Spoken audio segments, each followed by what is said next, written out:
Hey everyone, welcome to my channel. Today I'll be discussing about bedwetting, also known as nocturnal enuresis. Bedwetting or nocturnal enuresis is a condition where there is involuntary passage of urine during sleep. It is common in children, but it can also affect adults. It is normal in children of age below 5 years, but if it occurs at the age after 5 years, then it is something to be considered. I know nocturnal enuresis can be annoying and frustrating both to the child as well as to the parents. But it's important to have knowledge about it and to know how to manage it. And for this, you need to watch this entire video to gain knowledge about nocturnal enuresis and also to know how to manage it. What are the causes of nocturnal enuresis? First one is genetic factor. A positive family history can predispose a child to develop nocturnal enuresis. Second one is delayed bladder development. If the bladder is not developed properly after the age of 5 years, then it becomes difficult to retain the urine throughout the night, leading to nocturnal enuresis. Third one is certain medical conditions such as diabetes, commonly seen in diabetes insipidus, or in children the commonly found diabetes is type 1 diabetes mellitus, or there could be even UTI, that is urinary tract infection, leading to nocturnal enuresis. Fourth one is any kind of stress or anxiety. It could be parent-child maladjustment or abusive home environment, abusive parental behavior. All these can lead to the development of nocturnal enuresis. Fifth one is hormonal imbalance, which can occur during the teenage. So in the teenage group, the most common cause is hormonal imbalance.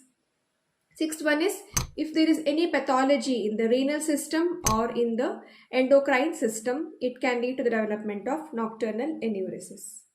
Seventh one is loss of a parent or a loved one can lead to the development of nocturnal enuresis. So what are the effects of nocturnal enuresis? If a child is wetting the bed, then what it can lead to? So it can have various effects. First one is physical effect.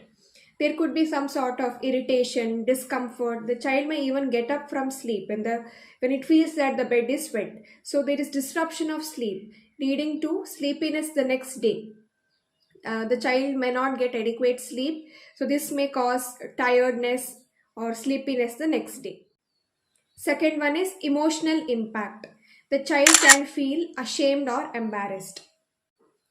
Third one is family stress. The parents can get concerned or parents can get frustrated because of the child's behavior of bedwetting. There are certain myths related to nocturnal enuresis. First one is punishment helps. It's absolutely wrong. It rather increases the problem or increases the situation or maybe the condition. The more you scold the child, the more stress or anxiety it might develop, and again it can lead to the development of nocturnal enuresis. So this can lead to a vicious cycle.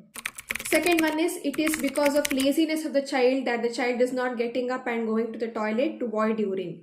This is also not true because it is not in the control of the child. As I've told in the definition, it is involuntary passage of urine. So even the child does not know that it is passing urine. So the child is absolutely helpless and the child is not aware that he is passing urine. So what to do? Show empathy to the child. Avoid shaming, blaming or punishing the child. Encourage open communication. Sit down with your child and talk to the child about what is affecting him or her. Is there any stress or anxiety maybe in the school or at the home or among the peer group, and make necessary changes if needed. So what are the types of nocturnal enuresis? There are two types. First one is primary. In this type, the child wets the bed minimum for a period of 2 days in a week for 3 consecutive months. Second one is secondary type. In this, the child is dry for a period of 6 months. That is, there is no bedwetting for a period of 6 months, and after 6 months, the child starts to wet the bed. This is called as secondary type of nocturnal enuresis.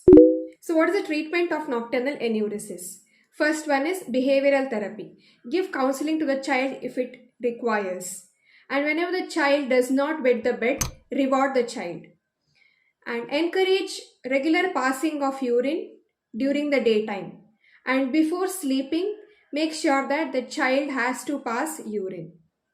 And during sleep, every 2 to 3 hours, wake up the child and make the child to go to the toilet and pass urine.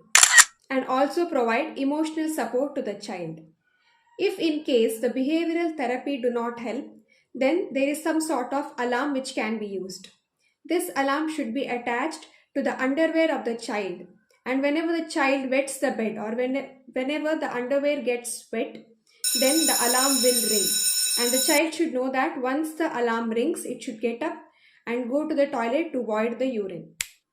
Apart from this, there is bladder training exercise. Make the child to hold the urine as long as possible during the daytime. This helps to strengthen the bladder capacity. Second one is, when the child is passing urine, ask the child to stop urinating for some time and then again continue passing urine.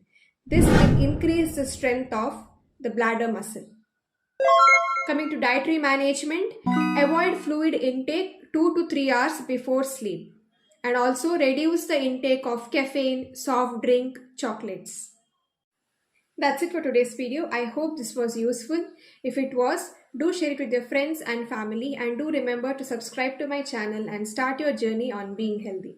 If you have any doubts or any questions, leave it in the comment section below. Thanks for watching. I'll see you in the next video. Until then, goodbye.